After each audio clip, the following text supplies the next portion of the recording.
Welcome to EAT Pashala students.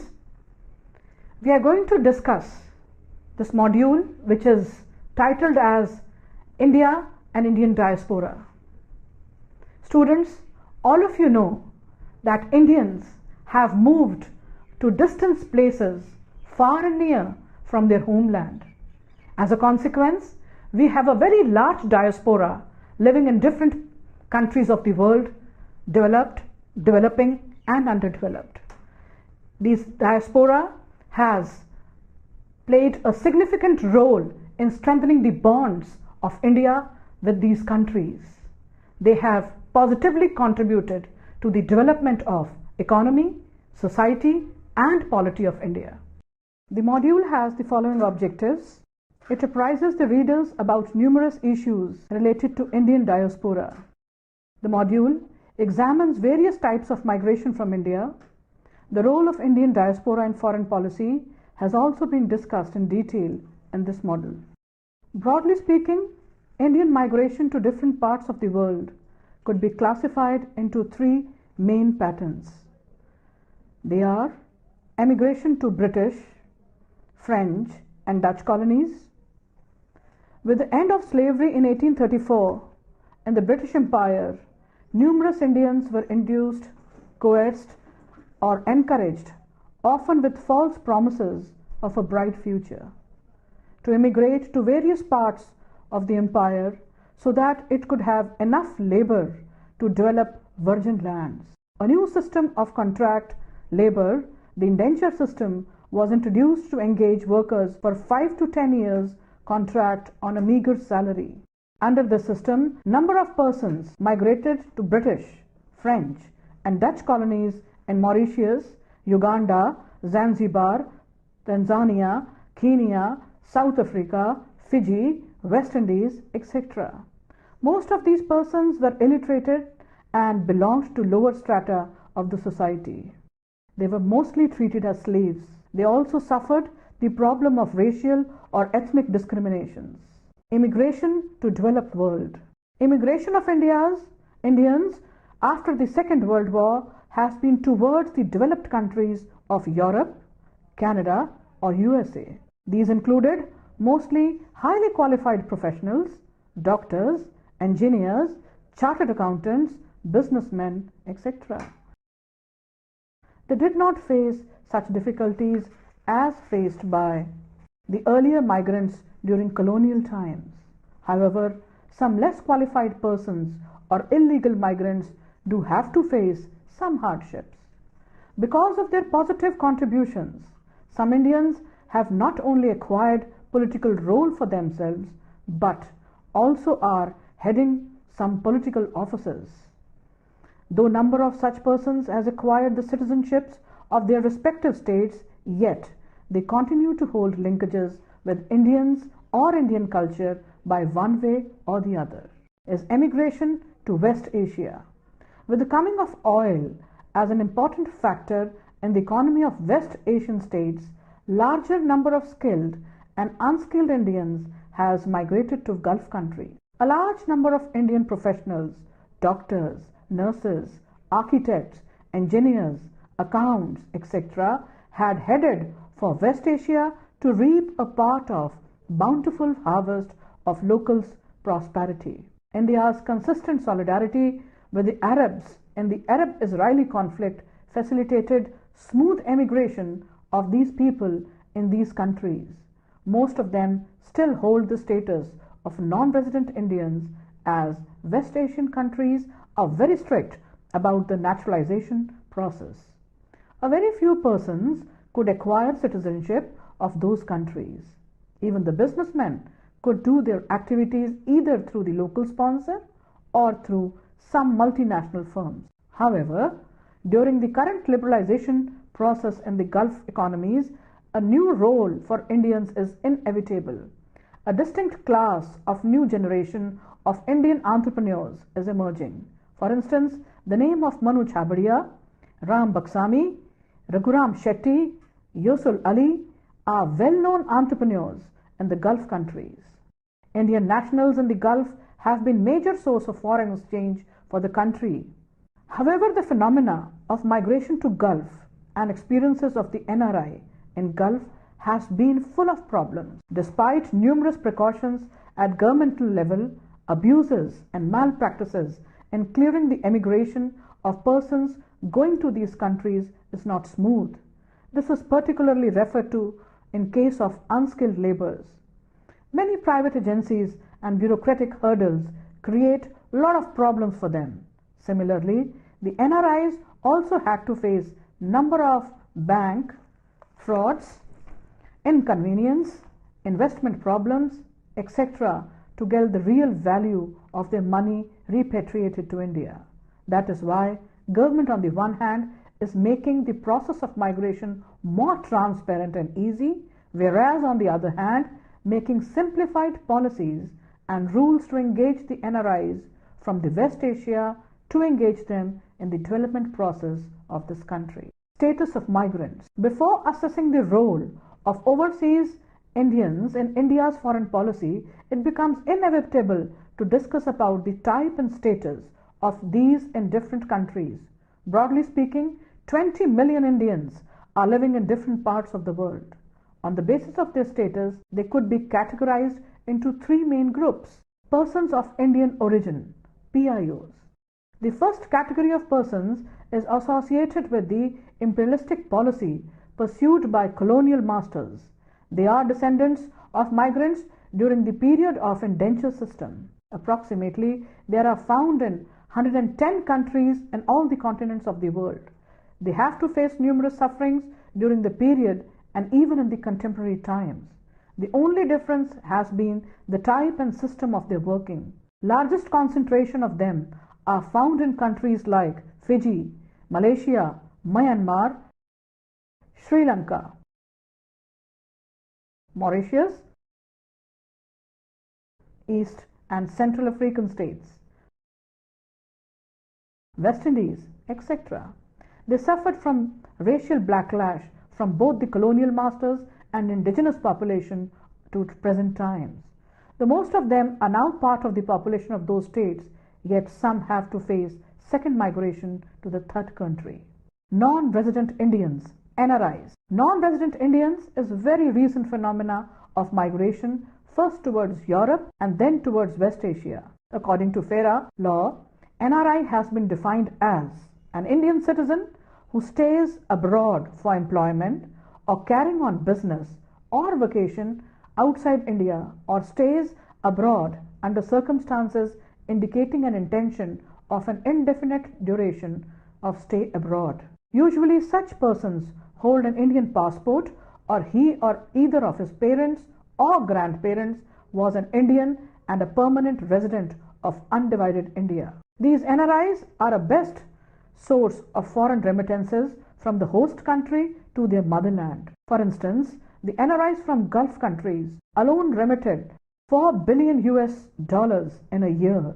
Their contribution gained prominence in 1991 during the Gulf crisis, when Indian balance of payment was in red.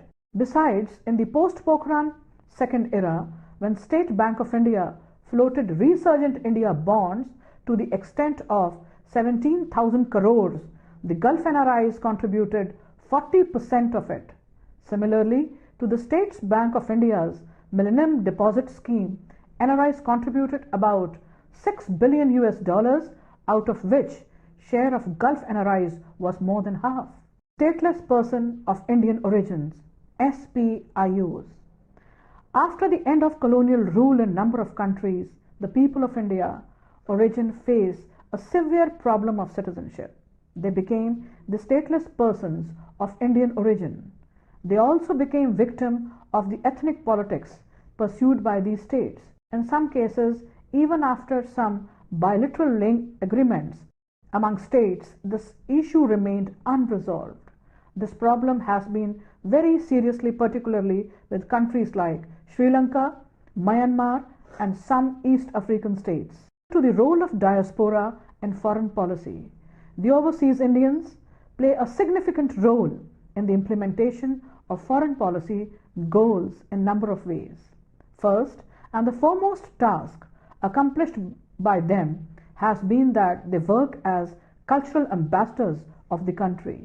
Their presence throughout the world makes the host country aware about the rich culture and heritage of India.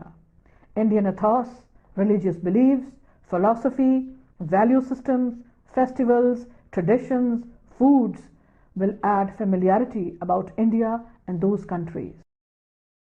The activities and behavior of overseas Indians will make negative or positive impressions about the country in their mind.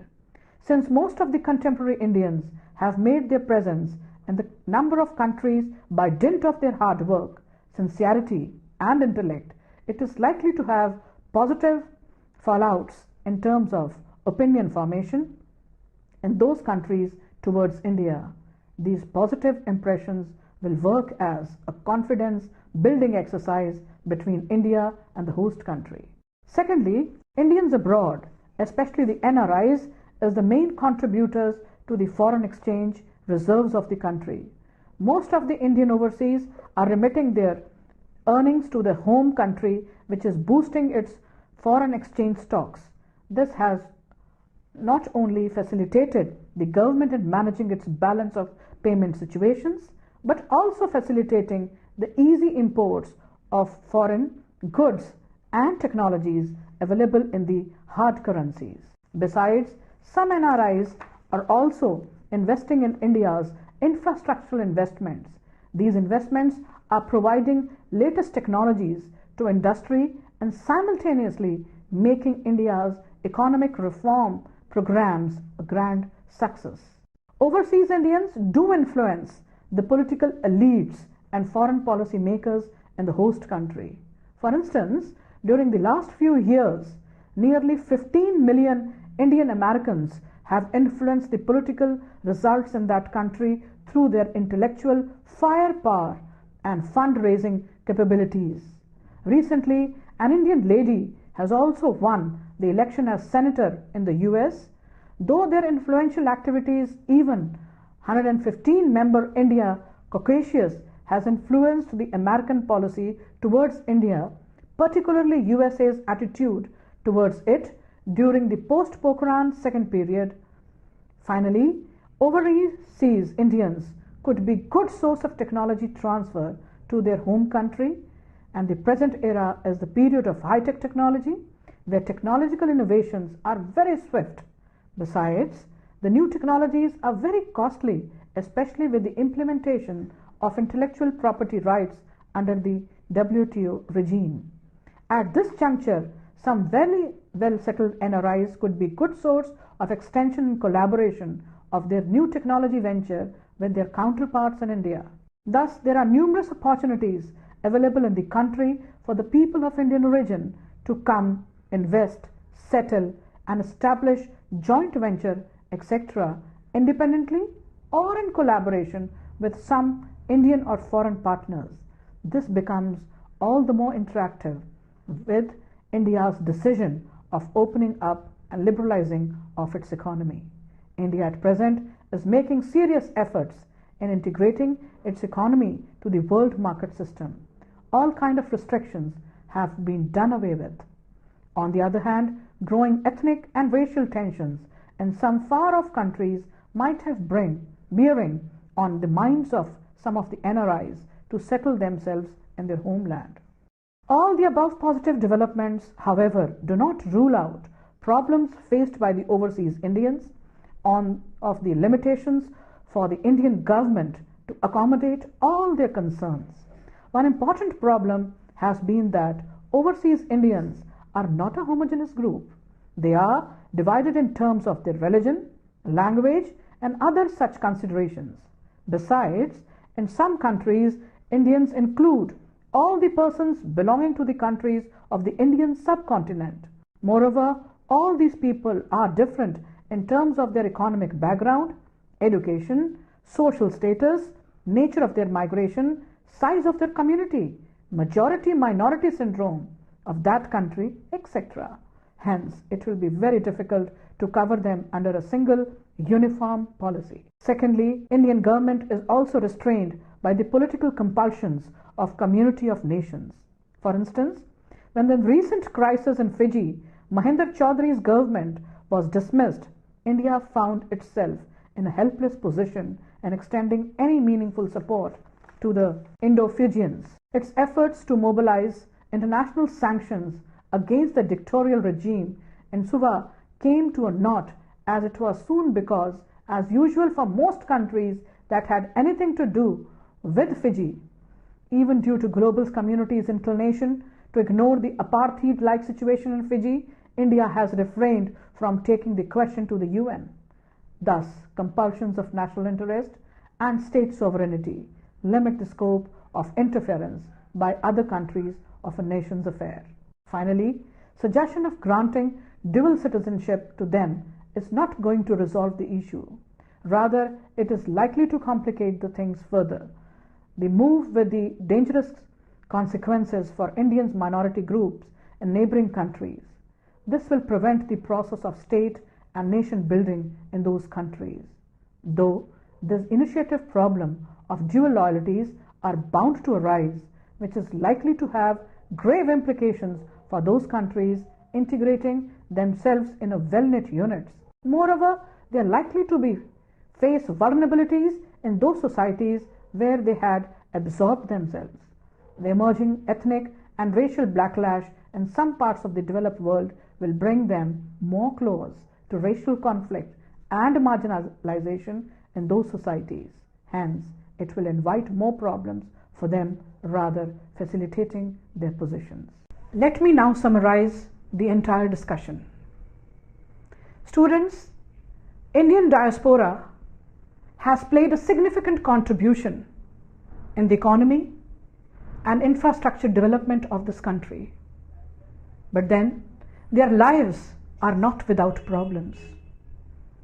Day in and day out, we hear of instances reported in the media about the difficulties they face in their foreign lands, may it be subjugation or discrimination.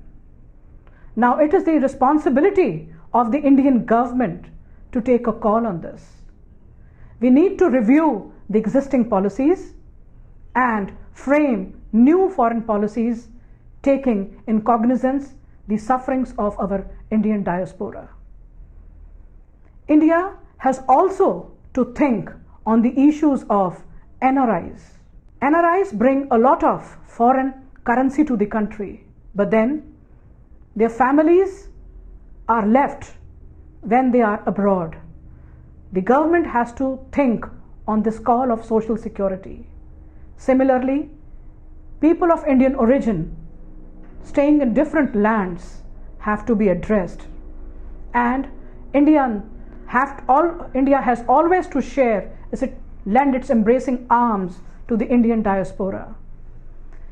We are trying to debate over the issue of dual citizenship, but then it is high time that we debate over this issue before we land up